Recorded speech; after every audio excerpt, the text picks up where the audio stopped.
नमस्कार साथियों। आज है 19 नवंबर और इस सेशन में द हिंदू एडिटोरियल का वोकैबुलरी कवर करते हैं। यानी कि द हिंदू एडिटोरियल में जो भी इम्पोर्टेंट वोकैब्स होते हैं उसे कवर किया जाता है।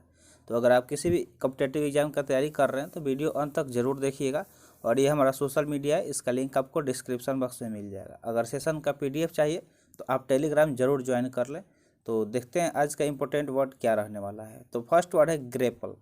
अगर अगर ग्रेपल की बात करें तो ये एक वर्ब है। ये क्या है? एक वर्ब है जिसका मीनिंग होता है to try hard to find a solution to a problem. अगर आपके लाइफ में कोई प्रॉब्लम चल रहा है और आप बहुत ज़्यादा कोशिश कर रहे हैं उस प्रॉब्लम को टैकल करने के लिए, उससे निपटारा पाने के लिए, तो उसको क्या बोलेंगे? ग्रेपल बोलेंगे। यानी किसी प्रॉब्लम से का सोल्यूशन खोजने के लिए बहुत ज़्यादा कोशिश करना। तो इसका खींचातानी करना बोल सकते हैं। हिंदी मीनिंग क्या हो सकता है? खींचातानी करना।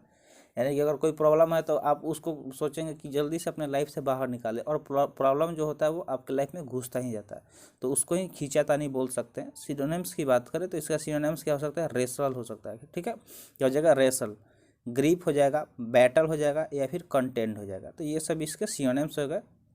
जैसे कि आप यहाँ पे देख सकते हैं ग्रेपल का एकदम से सटीक से एग्जाम्पल दिखाया गया है पिक्चर के थ्रू। तो पिक्चर में क्या हो रहा है कि यहाँ पे जो कुश्ती होती है यानी कि रेसलिंग, उसमें क्या होता है? खींचातानी होता है दो प्लेयरों के बीच में। तो आप देख सकते हैं, तो इसको क्या बोलेंगे? To try hard to find a solution. यानी कि जो दोनों प्लेयर होते हैं वो दोनों अपना सोल्यूशन खोजते हैं ताकि जल्दी से हम इनको चित कर दें, यानी कि इनको हरा दें। तो रेसल, ग्रिप, बैटल या फिर कंटेंट क्या हो गया? इसके सिनोनिम्स हो गए। तो आई होप आपको सेशन अच्छा लग रहा होगा। तो सेशन अच्छा लग रहा है तो जल्दी से लाइक कर दीजिए और आगे बढ़ते हैं। तो आगे देखते हैं नेक्स्ट वर्ड क्या है। तो नेक्स्ट वर्ड क्या है? ऑर्केस्ट्रेट। क्या है? ऑर्केस्ट्रेट। तो ऑर्केस्ट्रेट की बात करें तो ये एक वर्ब है। क्या है? ये एक वर्ब है जिसका मीनिंग होता है to organise a complicated plan और इवेंट वेरी केयरफुली और सीक्रेटली। मतलब कोई एक ऐसा प्लान जो काफ़ी ज़्यादा जटिल हो, कॉम्प्लिकेटेड हो, ठीक है, उसको एकदम केयरफुल यानी कि सावधानी से और गुप्त तरीके से ऑर्गेनाइज करना, तो उसको क्या बोलेंगे? ऑर्केस्ट्रेट बोलेंगे। ठीक है, जिसका हिंदी मीनिंग होता है प्रबंध करना। मतलब कोई ऐसा प्रोग्राम, इवेंट जिसको क्या करना? प्रबंध करना एकदम सावधानी पूर्वक और सीक्रेटली, यानी कि ज़्यादा किसी को पता नहीं चले। सिनोनिम्स की बात करें तो अरेंज बोल सकते हैं, ऑर्गेनाइज बोल सकते हैं, मैनेज बोल सकते हैं, फिर कोऑर्डिनेट बोल सकते हैं। तो ये सब क्या हो गया? इसके सिनोनिम्स हो गए। तो वर्ड क्या है? ऑर्केस्ट्रेट। ठीक है, वर्ड ऑर्केस्ट्रेट है जो एक वर्ब है। तो देखिए जो वर्ड हम सीखते हैं उसके साथ साथ बहुत सारा एक्स्ट्रा चीज़ भी सीखते हैं, जैसे कि इसका पार्ट्स ऑफ स्पीच हो गया। ठीक है, और जिस भी वर्ड का ट्रिक बनता है कि कैसे उसको याद रख रहे हैं डेली लाइफ से रिलेट करके, तो हम वो भी बताते चलते हैं साथ में। और आप भी अगर किसी वर्ड का ट्रिक बनाते हैं कि सर इसको ऐसे याद रख सकते हैं, तो वो कमेंट सेक्शन में ज़रूर कमेंट कीजिएगा। इससे आपका तो रिवीजन भी हो जाएगा और बाकी बच्चों को हेल्प भी मिलेगी। तो ऑर्केस्ट्रेट मतलब क्या हो गया कि कोई भी मतलब जो प्रोग्राम है उसको काफ़ी ज़्यादा मुश्किल है करना, उसको फिर भी केयरफुली और सीक्रेटली ऑर्गेनाइज कर देना, यानी कि प्रबंध कर देना। तो देखते हैं थर्ड वर्ड। थर्ड वर्ड क्या है? कॉम्पिटेंस। कॉम्पिटेंस की बात करें तो ये एक नाउन है जिसका मीनिंग होता है the ability to do something well. मतलब ऐसी योग्यता कि जिससे आप कोई भी अच्छा मतलब कोई भी काम अच्छे से करें, सही ढंग से करें, तो उसको कॉम्पिटेंस बोलेंगे। तो इसका हिंदी मीनिंग क्या हो जाएगा? योग्यता हो जाएगा। एबिलिटी मतलब क्या होता है? योग्यता। मतलब कुछ करने का क्षमता जो आप सही तरीके से कर रहे हैं उसको क्या बोला जाता है? एबिलिटी बोला जाता है। और कॉम्पिटेंस भी बोल सकते हैं। सिनोनिम्स की बात करें तो कैपेसिटी, कैपेबिलिटी, एक्सपर्टाइज या फिर टैलेंट, ये सब इसके सिनोनिम्स हो गए। तो इसमें बहुत सारा वर्ड आप पहले से सुनते आ रहे होंगे। तो देखिए यहाँ पे कॉम्पिटेंस एक नया वर्ड आपको देखने को मिल रहा है। तो जो भी नया वर्ड आप देख रहे हैं उसको नोट कर लीजिए। साथ में देखिए ये दो चीज़ आप ध्यान रखिए। जब आप नोट करेंगे तो वो चीज़ आपको याद रह जाएगा। और आप नोट करके अब अगर आप सेशन देखेंगे तो आपका माइंड इधर उधर भटकेगा नहीं। नहीं तो सिर्फ आप ऐसे सुनेंगे तो पता चला कि पास में कोई बात करने लगा तो आपका ध्यान उधर जाएगा। और जब आप नोट करेंगे तो आपका सारा ध्यान रहेगा कि सर क्या बोल रहे हैं, वो नोट करना है। और मतलब लिखना और सुनना, दो जगह आपका ध्यान रहेगा, बाकी तीसरी जगह नहीं जाएगा। तो अगर आप कंसंट्रेट होकर पढ़ना चाहते हैं तो बस इस बात को फॉलो कीजिए कि जो भी वर्ड यहाँ पे सीख रहा है उसको नोट करना सीख लीजिए। नोट करने से याद हो जाती है और आपको ही इससे फ़ायदा होगा, ना कि मुझे। तो बढ़ते हैं नेक्स्ट वर्ड की तरफ। नेक्स्ट वर्ड क्या है? ट्रिकल। ट्रिकल एक वर्ब है। ट्रिकल क्या है? एक वर्ब है जिसका मीनिंग होता है टू फ्लो और to make something flow slowly in a thin stream. यानी किसी चीज़ को फ्लो कराना, उसको बहाना, तो उसको ट्रिकल बोलते हैं। यानी कि बहना इसका हिंदी मीनिंग हो जाएगा। जैसे कोई चीज़, जैसे पानी अगर गिराते हैं तो क्या होता है? बहना शुरू हो जाता है। मान लीजिए कि ऐसे पानी जब गिरता है तो बहने लगता है। ठीक है, या फिर कोई भी चीज़ जो मतलब लिक्विड फॉर्म में हो, फ्लूइड हो, तो वो क्या होगा? बहना शुरू हो जाएगा। तो ट्रिकल मतलब बहना होता है। सिनोनिम्स की बात करें तो ड्रिप, ओज, फ्लो या फिर सीप, ये सब इसके सिनोनिम्स हो गए। जैसे आप यहाँ पे देख सकते हैं कि यहाँ से पानी गिर के बह रहा है, ठीक है, यहाँ से पानी गिर के क्या हो रहा है, फ्लो हो रहा है, यानी कि बह रहा है। तो ट्रिकल मतलब क्या हो गया, बहना, ठीक है।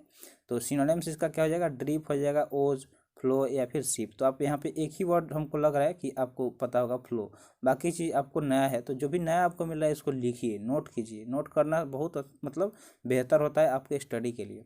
तो बढ़ते हैं नेक्स्ट वर्ड की तरफ। नेक्स्ट वर्ड क्या है, बिसीज। बिसीज एक वर्ब है। बिसीज क्या है, एक वर्ब है जिसका मीनिंग होता है to surround somebody something in a large number, मतलब किसी चीज़ को बहुत ज़्यादा मात्रा में होके घेर लेना, उसको क्या कर लेना, घेर लेना, यानी कि घेर लेना इसका हिंदी मीनिंग हो गया। सिनोनिम्स की बात करें तो सराउंड, हैरेस, इनसर्कल या फिर अटैक, ये सब इसके सिनोनिम्स हो जाएंगे। जैसे मारपीट होता है या फिर कुछ भी होता है तो लोग क्या करते हैं, उसको घेर लेते हैं चारों तरफ से। कोई एक बंदा जिससे कोई गलती हो जाता है तो लोग चारों तरफ से घेर लेते हैं, तो उसको क्या बोलेंगे, बिसीज बोलेंगे, ठीक है। चारों तरफ से जिसको घेर लेना उसको क्या बोलेंगे, बिसीज बोलेंगे। तो सिनोनिम्स इसका क्या हो जाएगा, सराउंड हो जाएगा, हैरेस हो जाएगा, इनसर्कल हो जाएगा या फिर अटैक हो जाएगा। जैसे मान लीजिए कोई मुजरिम, ठीक है, वो भाग रहा है और मतलब जो भी क्रिमिनल है तो पुलिस उसको क्या करती है, चारों तरफ से घेर लेती है, बेचारा ऐसे ही बीच में फंस जाता है। आप देख सकते हैं पिक्चर भी, रिलेटेड पिक्चर यहाँ पे लगाते हैं ताकि आप वर्ड को उसको देख के आसानी से याद रख पाए, क्योंकि जो पिक्टोग्राफिकल रिप्रेजेंटेशन होता है ना वो बहुत मतलब अच्छा होता है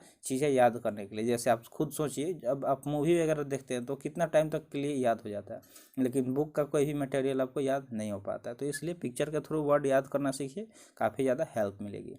नेक्स्ट वर्ड है स्टॉम्प। स्टॉम्प क्या है, एक वर्ब है जिसका मीनिंग होता है टू वॉक, डांस और मूव विथ हेवी स्टेप, यानी कि बहुत हेवी स्टेप के साथ चलना या फिर नृत्य यानी कि डांस करना या मूव करना। तो इसको स्टॉम्प बोलेंगे, यानी कि कदम बोल सकते हैं। जैसे आप देखते होंगे जो आर्मीज वगैरह चलते हैं, जो भी सेना, वो क्या करते हैं, काफ़ी हेवी स्टेप्स के साथ चलते हैं, 1 to 1 करके। जो उनका कदम ताल होता है वो काफ़ी ज़्यादा क्या होता है, हेवी होता है, तो उसको कदम बोलेंगे। सिनोनिम्स की बात करें तो ट्रैम्प, ट्रज, मार्च या फिर स्टेप, ये सब इसके सिनोनिम्स हो जाएंगे। तो पिक्चर में भी आप देख सकते हैं यहाँ पे कि ये स्टेप्स पे चल रहा है।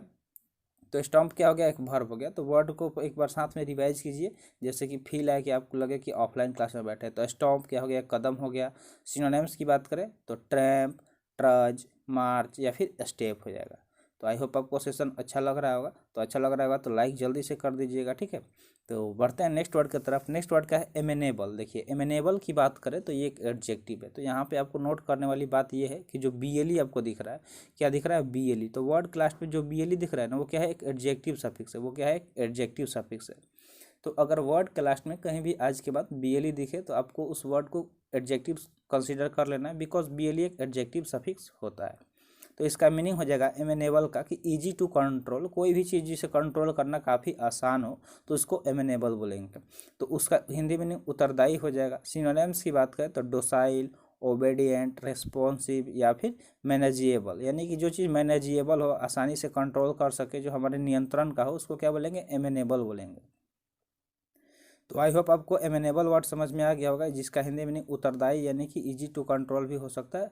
तो अब बढ़ते हैं नेक्स्ट वर्ड की तरफ। नेक्स्ट वर्ड क्या है, प्रोटीज। प्रोटीज क्या है, एक नाउन है। प्रोटीज यहाँ पे एक नाउन है जिसका मीनिंग होता है ये young person who is helped in their career and personal development by a more experience person, यानी कि कोई ऐसा यंग पर्सन, जैसे अभी आप लोग हैं, ठीक है, या फिर तो हम लोग हैं, ठीक है, किस स्टेज में, काफ़ी यंग स्टेज में, और हमें जो कैरियर के लिए कोई हेल्प करता है जो काफ़ी एक्सपीरियंस पर्सन हो। मान लीजिए कि आप एफकेट का तैयारी कर रहे हैं या फिर एनडीए का कर रहे हैं या फिर सीडीएस का, तो आप हमेशा यही सोचते होंगे कि कोई ऐसा पर्सन जिसने सीडीएस क्लियर किया हो और वो आज एक अच्छे रैंक पे हो, चाहे कैप्टन हो या लेफ्टिनेंट हो, मतलब तो वो अगर आके हमको हेल्प करे कि कैसे हम तैयारी करें तो आपके लिए काफ़ी ज़्यादा बेहतर होगा। तो प्रोटीज मतलब क्या होता है कि जिसे वो हेल्प किया जाए उस एक्सपीरियंस पर्सन द्वारा, उसको क्या बोलेंगे, प्राप्तकर्ता बोलेंगे, यानी कि प्रोटीज बोलेंगे। जैसे आपको मान लीजिए कि कोई हेल्प कर रहा है, सजेस्ट कर रहा है कि भाई तू ऐसे तैयारी कर, तेरा आराम से हो जाएगा, क्योंकि मैंने किया था तो मेरा ऐसे ही हो गया था।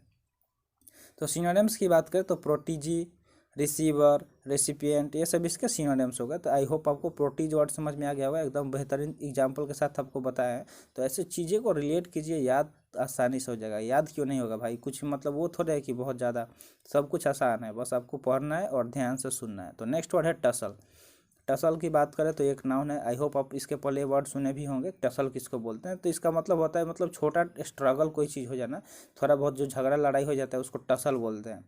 तो टसल मतलब क्या हो गया कि हाथापाई, जैसे थोड़ा बहुत नहीं हो जाता है कहीं भी, अब दोस्तों के बीच में भी हमेशा हो जाता है, तो टसल मतलब हाथापाई हो गया। सिनोनिम्स की बात करें तो फाइट हो गया, स्ट्रगल हो गया, ब्रॉल हो जाएगा या फिर हसल हो जाएगा। तो मजाक मजाक में बहुत बार हो जाता है, जैसे दोस्तों के बीच में भी अगर आप कोई मूड में नहीं होता है मजाक करने का और आप मजाक कर दिए तो थोड़ा बहुत हाथापाई हो जाता है, लेकिन जो हम लोग दोस्त होते हैं वो क्या करते हैं, मैनेज कर लेते हैं, फिर अगर वो गुस्सा हो भी जाता है तो मना लेते हैं। तो टसल मतलब क्या हो गया कि थोड़ा बहुत जो हाथापाई होता है, या स्मॉल शॉर्ट स्ट्रगल फाइट और argument especially in order to get something, यानी कुछ पाने के लिए जो हाथापाई हो उसको क्या बोलेंगे, टसल बोलेंगे।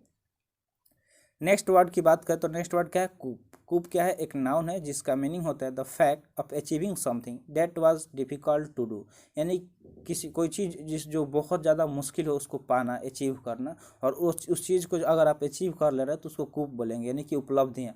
मतलब जैसे मान लीजिए जो पर्सन एक अच्छे रैंक पे चला जा रहा है आपके आसपास का, वो क्या कर लिया, कुछ हासिल कर लिया, उपलब्धियाँ उसके पास आ गई, तो कूप मतलब उपलब्धि हो गया। सिनोनिम्स की बात करें तो रिवोल्यूशन, अचीवमेंट, टेक ओवर या फिर ओवरथ्रो, ये सब इसके सिनोनिम्स हो जाएंगे। तो आई होप कूप वर्ड समझ में आ गया होगा।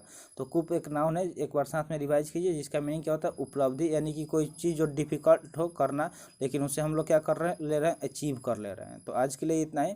अब चलते हैं होमवर्क की तरफ। तो होमवर्क आपको पता है कि हम क्या बोलते हैं कि जो भी वर्ड आप सीख रहे हैं उससे सेंटेंस बनाइए, क्योंकि जब सेंटेंस बनाना सीख गए वर्ड से तो समझ लीजिए कि उस वर्ड को आप कभी नहीं भूलेंगे।